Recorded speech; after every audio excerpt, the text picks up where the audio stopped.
Rota 66. Veja como é perigoso guardar sentimentos destruidores, negativos e pecaminosos no coração.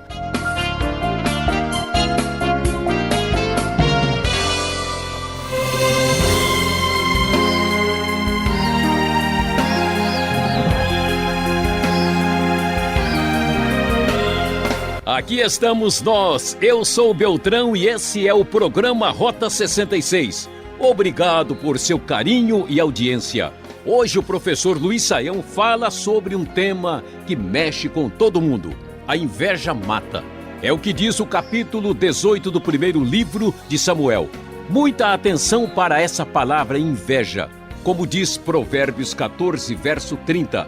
A paz de espírito dá saúde ao corpo, mas a inveja destrói como câncer. Cuidado! A inveja só consegue roer seu próprio coração. A aula é importante a partir de agora. Fique com a gente.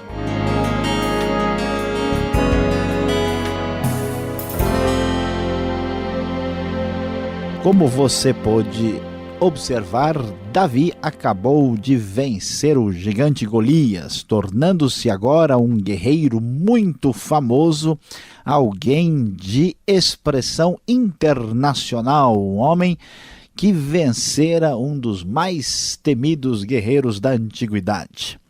E nesse cenário, quando Davi conversa com Saul depois da sua vitória sobre o gigante filisteu, o texto bíblico nos diz que essa aproximação trouxe uma grande amizade entre Jonatas e Davi, de modo que Jonatas tornou-se o seu melhor amigo. Jonatas, filho de Saul, acaba se tornando o melhor amigo de Davi. Então veja bem o cenário, a complicação. Saul é o rei que está perdendo a sua posição, foi rejeitado por Deus. Davi é o guerreiro vencedor que saiu do anonimato assim, de uma maneira extraordinária, e é o rei escolhido por Deus, já ungido por Samuel, e torna-se amigo agora do próprio Jonatas, filho de Saul. E então, de tal forma esta amizade se formou que os dois andavam sempre juntos. Saul manteve Davi consigo e não o deixou voltar para sua casa, e Jonatas então fez um acordo de amizade com Davi por causa dessa proximidade muito forte que havia entre os dois. Jonatas tirou o manto que estava vestindo, o deu a Davi com sua túnica e até sua espada, seu arco e seu cinturão. O texto da NVI prossegue e diz: tudo que Saul lhe ordenava fazer, Davi fazia com tanta habilidade que Saul lhe deu um posto elevado no exército. Isso agradou a todo o povo, bem como aos conselheiros de Saul. E diante dessa situação de crescimento, de fama maior, algumas coisas novas no cenário vão mexer com o brio de Saul, vão mexer com o coração daquele homem que já estava numa situação de instabilidade.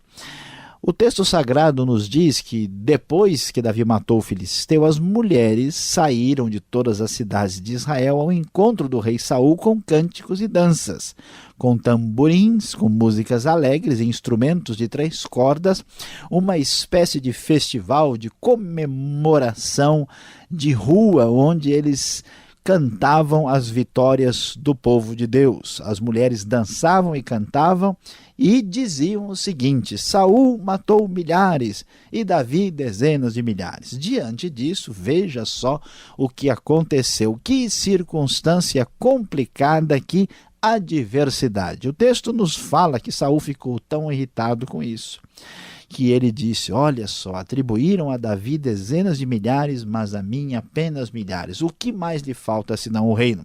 E então, a partir daí, Davi manifestou grande inveja de Davi. Observe bem que o texto bíblico vai nos mostrar como uma pessoa que não está sendo dirigida por Deus, que não está trabalhando com os princípios de Deus, que se afastou de Deus, desprezou a palavra divina, começa a ser dominada por sentimentos negativos. E é impressionante observar que o mais forte deles aqui é a inveja. Diante desse contexto de sofrimento, de insegurança, de inveja, a Bíblia diz que o espírito maligno mandado por Deus apoderou-se de Saul, de modo que ele entrou em transe.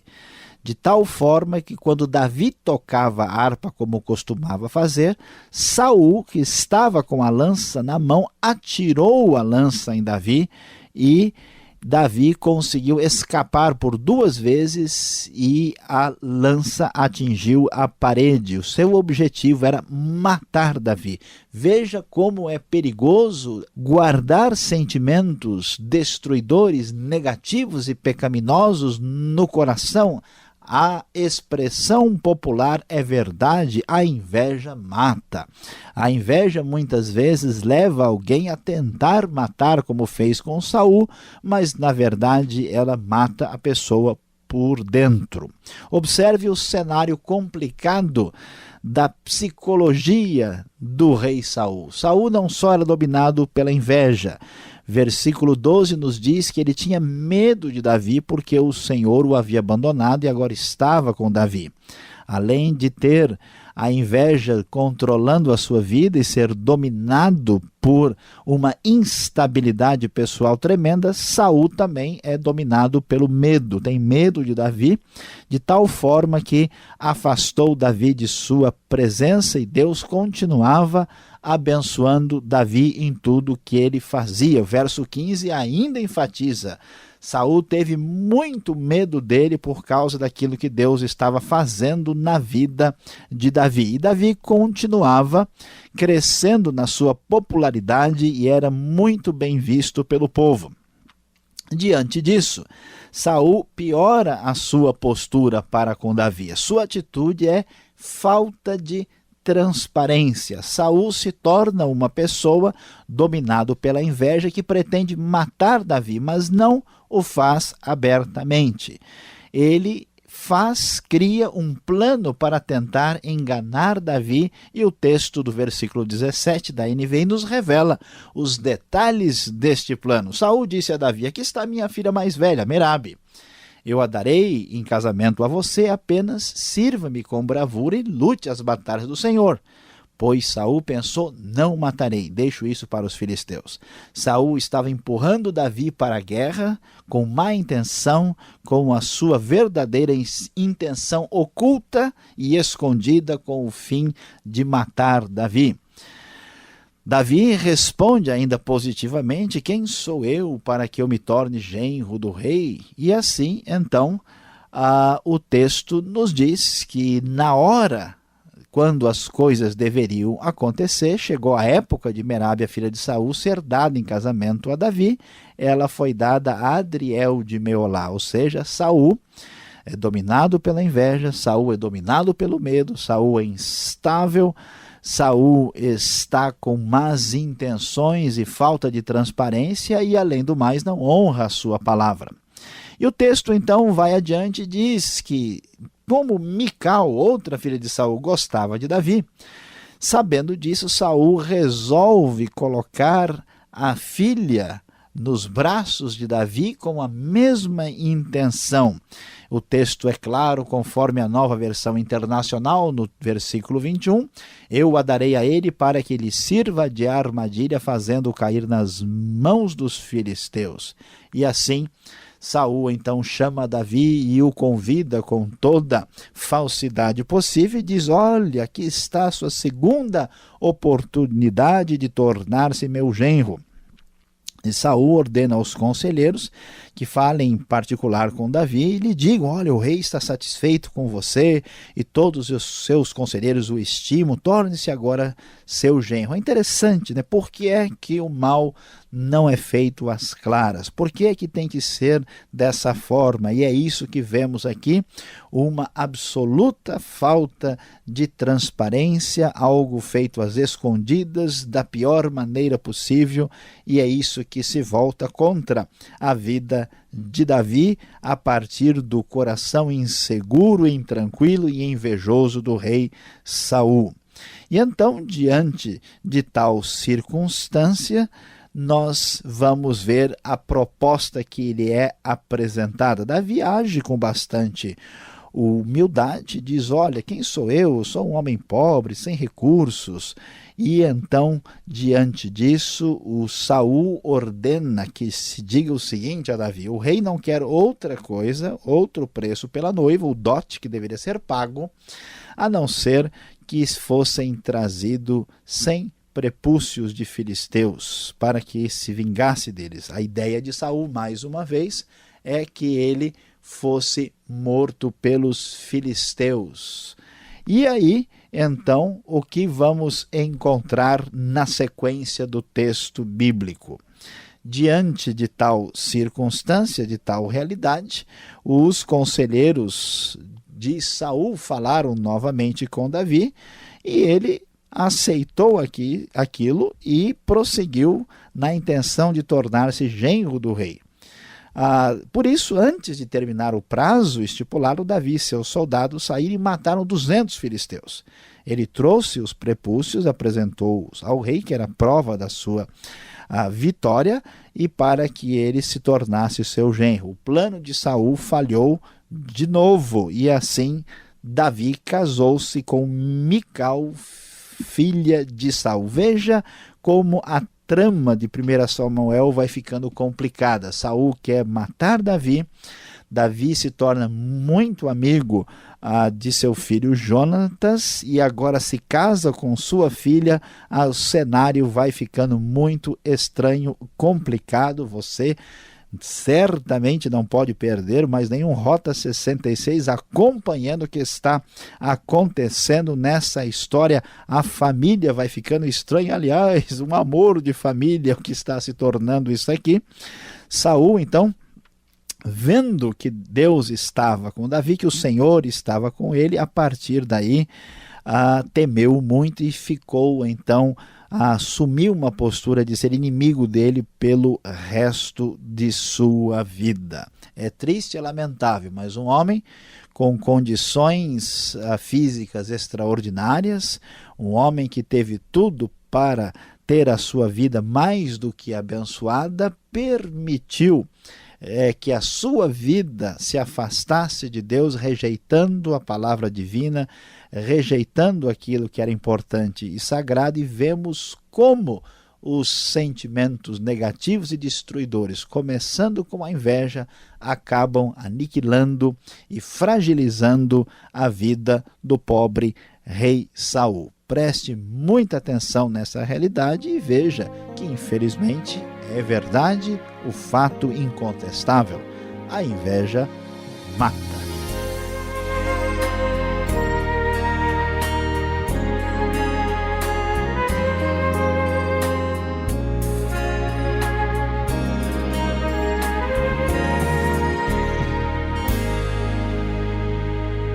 Você é o nosso ouvinte principal aqui no programa Rota 66, o caminho para entender o ensino teológico dos 66 livros da Bíblia. Tema da aula de hoje: a inveja mata.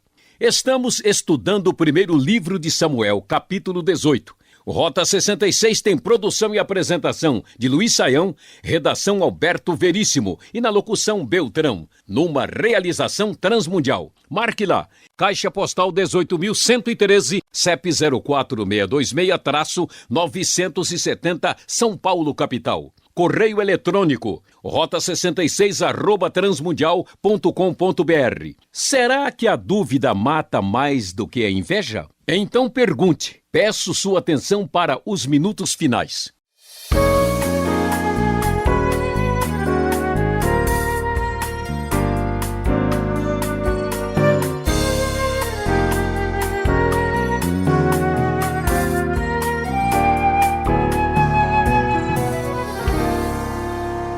Muito bem, seguindo em frente aqui na nossa aula, hoje o assunto é de fazer inveja, hein? Primeiro livro de Samuel, capítulo 18, a inveja mata. Professor Saião, a inveja tem todo esse poder? Primeira pergunta então, professor. tanta inveja nesse capítulo 18 aqui de 1 Samuel, encontramos amizade de Jonatas e Davi. O que podemos dizer sobre este encontro, esta amizade entre o filho do rei e o guerreiro?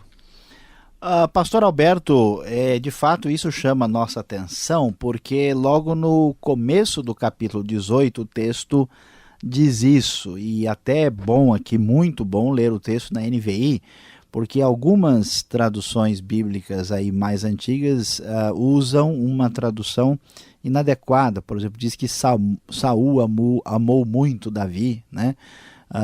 Que Jonatas amava Davi, mas o sentido contextual é de fato de acordo com a tradução correta da NVI, que surgiu uma grande amizade entre eles.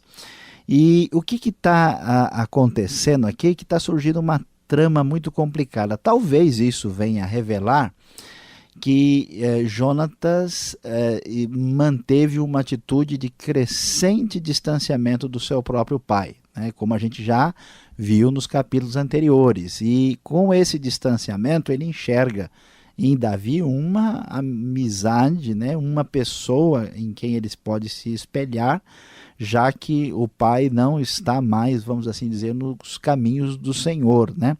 E ao mesmo tempo em que a gente vê esse cenário psicológico, né, em que Jonatas se espelha em Davi e encontra em Davi assim essa fonte de inspiração que o pai já não é mais, nós vamos ver também uma ação da parte de Deus, né? Quando Saul, que rejeitou a Deus, começa a perder tudo, e aquilo que seria o mais querido para Saul, que é o seu próprio filho, vai ser o grande aliado, né, de Davi, que Saul vai considerar seu inimigo. Então nós vemos aqui um aspecto tanto psicológico como também espiritual, né, no cenário dessa amizade, que nós vamos ver ainda nos próximos capítulos. Muito bem, bem avisado, nos próximos capítulos a continuação da resposta dessa pergunta. Mas o que chama atenção aqui no texto, principalmente no verso 7 e 8, é a comemoração que as mulheres fazem com tamborins, danças. É uma extravagância total aqui, um pouco diferente, a gente até acha esquisito aqui, estranho, né? Que tipo de festa era essa? É comum? Pastor Alberto, é importante destacar aqui que nós estamos na cultura hebraica do Antigo Testamento. E a cultura hebraica ela é muito celebrativa. O povo de Israel, na verdade, tem muitas danças, né? Apesar de que essas danças israelitas elas não têm uma conotação que existem, por exemplo, em outros lugares onde a dança está associada assim, à sensualidade, né? É uma dança que expressa alegria. E nós temos aqui tamborins e realmente uma festividade assim que é alardeante, né? É uma festa, uma comemoração por vitória. Isso faz parte da alma do povo judeu, do povo hebreu, né? E na tradição assim ocidental, quando a gente pensa, né, em uma festa religiosa, ela parece muito comedida, né? Entre os hebreus ela é muito viva, muito assim mais animada, e isso é refletido aqui, né? Então às vezes a pessoa, puxa, como assim, né? Uma espécie de festa pública do povo de Deus desse jeito, mas é isso mesmo que acontece e faz parte desse cenário cultural que precisa ser entendido. Parece um trio elétrico andando nas ruas, né? Chamando o povo, né? Mas é o bloco da fé aqui, né? Tá certo. Agora, o verso 10 aqui do capítulo 18 traz uma confusão para mim. Veja só, umas traduções dizem que Saul teve uma crise de raiva. Outras traduções vão mostrar que ele teve uma espécie de transe. Por que essas traduções vão variar nesse texto? A questão aqui, pastor Alberto, ela é um pouco complicada, sim, porque o que acontece é que o texto nos diz que o espírito maligno apoderou-se de Saul, e ele então, né, aparece uma forma do verbo profetizar na língua hebraica, só que não é um profetizar comum, é como se fosse um profetizar muito intenso. A ideia de que ele teve uma crise de raiva é complicada, porque é uma interpretação exageradamente psicológica do que está acontecendo aqui. o espírito age, ele tem uma crise de raiva e depois, né, que enquanto Davi toca a harpa, aí depois Saul vai e joga a lança contra ele. Então não é a melhor alternativa. O sentido geral dessa expressão, conforme aparece aqui, é que com o espírito apoderando-se dele, ele entra em transe, ele está numa espécie assim de coisa mesmo semelhante a uma possessão, né? E diante disso é que acontece o que nós vemos aqui. Então, nesse cenário, ainda que literalmente a ideia seja profetizar intensamente, não existe nenhum conteúdo disso, o sentido mais adequado aí é que ele realmente entrou em transe em função do que estava acontecendo com essa presença espiritual perigosa e problemática. Olha só, Sayão, eu acho que só uma pessoa perturbada como o Saul para fazer um desafio um tanto estranho, uma exigência extravagante aqui no verso 27. Que desafio era esse para Davi? Vai lá no meio dos filisteus. Era costume antigo fazer isso aqui, pedir uma missão dessa, de trazer aí pedaços de carne humana? Pois é, olha, é muito esquisito, mas é verdade, né? A guerra era uma atividade masculina, os homens se enfrentavam. Então, aquilo que representa a identidade masculina, a particularidade, né, a física do homem, isso era contado aqui como um elemento de conquista. Então, o que é chamado de prepúcio, né, que é exatamente uma parte da identificação propriamente masculina, ele era cortado e arrancado, mas o sentido disso era mais assim a comprovação de que você realmente ganhou essa batalha e essa guerra, por uma razão muito simples. Vai ser aparentemente engraçado para os nossos ouvintes, porque não é difícil você trazer um pedaço da orelha de alguém, né? Trazer um pedaço das costas aí, porque você pode ter ferido, mas se você realmente venceu a batalha e matou, você pode comprovar isso de maneira mais assim absoluta e concreta, por mais estranho que seja, porque é um mundo antigo, um mundo de guerra, um mundo um pouquinho mais assim bruto, né, no seu jeito de agir. Então Saul faz essa exigência dizendo, olha, só se você trouxer os 100 prepúcios de filisteus, e Davi vai lá e traz o triunfo de guerra, que é absolutamente, vamos dizer, esquisito para os ouvidos contemporâneos, pelo menos dentro do nosso cenário cultural. E é isso que acontece aqui. Tá certo, Sayão. Obrigado pela explicação. Aqui no Rota 66 a gente vai por cada caminho, não é verdade? Continue na sintonia. Vem agora a aplicação do estudo para você.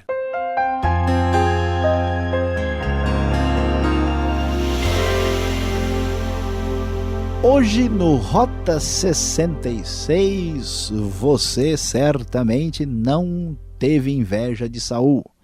Você descobriu conosco aqui no capítulo 18 do primeiro livro de Samuel que a inveja mata. É lamentável, é triste, é desolador ver como um homem com tanto potencial e capacidade como Saul permitiu que a sua vida chegasse até onde chegou. E qual é a grande lição, qual é a aplicação, aquilo que vai servir para a sua vida no dia de hoje? A nossa recomendação para você hoje é: feche a porta para o mal. Nada que destrói a nossa vida começa grande, tudo começa pequeno. Às vezes você acha que um simples mau hábito, um simples vício, uma simples atitude de responsabilidade da sua vida pode ser uma coisa tolerável.